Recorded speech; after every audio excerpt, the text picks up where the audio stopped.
Hello students, तो आज की इस वीडियो में हम लोग देखने वाले हैं विद्युत अपघटनी सेल। ठीक है, तो विद्युत अपघटनी सेल जो है उसको हम लोग देखेंगे, लेकिन उससे पहले देखिए सेल क्या होता है।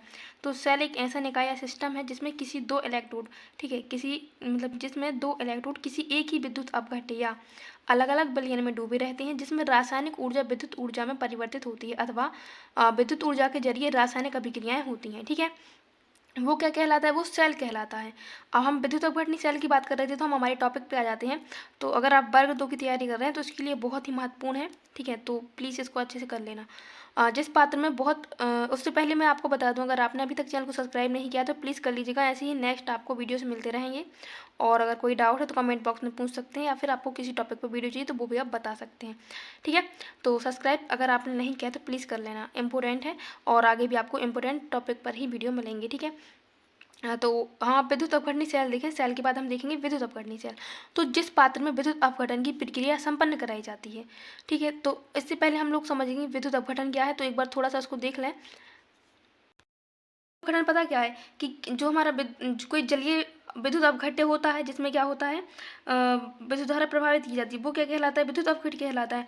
तो जलीय विलयन में विद्युत प्रभावित करने का जो अपघटन ऐसा होता है, मतलब कि उसमें डीकम्पोजिशन मतलब अपघटन हो जाता है। जैसे कि आपने किसी विद्युत अपघट्य के जलीय विलयन में विद्युत प्रभावित करने पर, ठीक है, उसका अपघटन हो गया, मतलब कि वो क्या होगा, डीकम्पोजिशन, मतलब कि वो अपघटित हो गया, तो वो क्या कहलाता है, या फिर अपने अवयव में वो टूट जाता है, तो वह कहलाता है विद्युत अपघटन। ठीक है, तो वही हम देख रहे हैं कि जिस पात्र में विद्युत अपघटन की प्रक्रिया संपन्न कराई जाती है, यानी कि उनको अवयवों में तोड़ा जाता है, तो उसे विद्युत अपघटनी सेल कहा जाता है। इस सेल में वाष्प स्रोत से ऊर्जा जो है, विद्युत ऊर्जा को रासायनिक ऊर्जा में परिवर्तित किया जाता है। तो क्वेश्चन आता है पेपर में कि इससे क्या किया जाता है, तो हम करेंगे कि विद्युत ऊर्जा को रासायनिक ऊर्जा में चेंज किया जाता है। इसके बाद सेकेंड यहाँ पे हम लोग टॉपिक मतलब देख रहे हैं, यहाँ क्या आता है, विद्युत अपघटन करवाने के लिए धातु की दो छड़ें डाली जाती हैं इसमें, और अन्य बैटरी के ध्रुव जो होते हैं, पोल होते हैं, उनके साथ ऐसे जोड़ दिया जाता है। तो इन्हें एनोड, ठीक है, एनोड और कैथोड कहती हैं। जो वो दो लगे होते हैं उन्हें एनोड और कैथोड कहते हैं।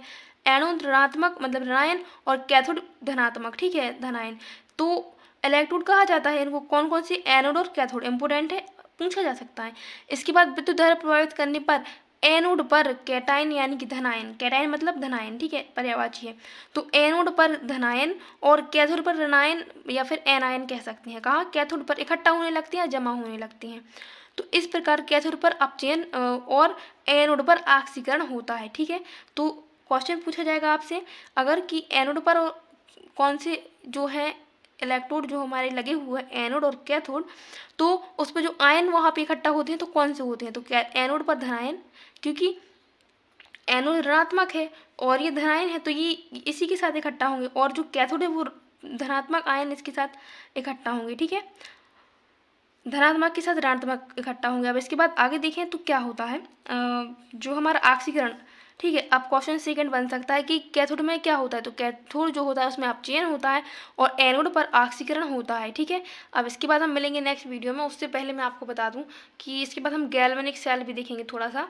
ठीक है, इसको अच्छे से कंप्लीट कर लेंगे। चलिए मिलते हैं अगली वीडियो में। Thank you so much. Video अच्छी लगे तो लाइक करना और चैनल को सब्सक्राइब करना। डाउट हो कोई तो कमेंट बॉक्स में पूछ सकते हैं। Thank you.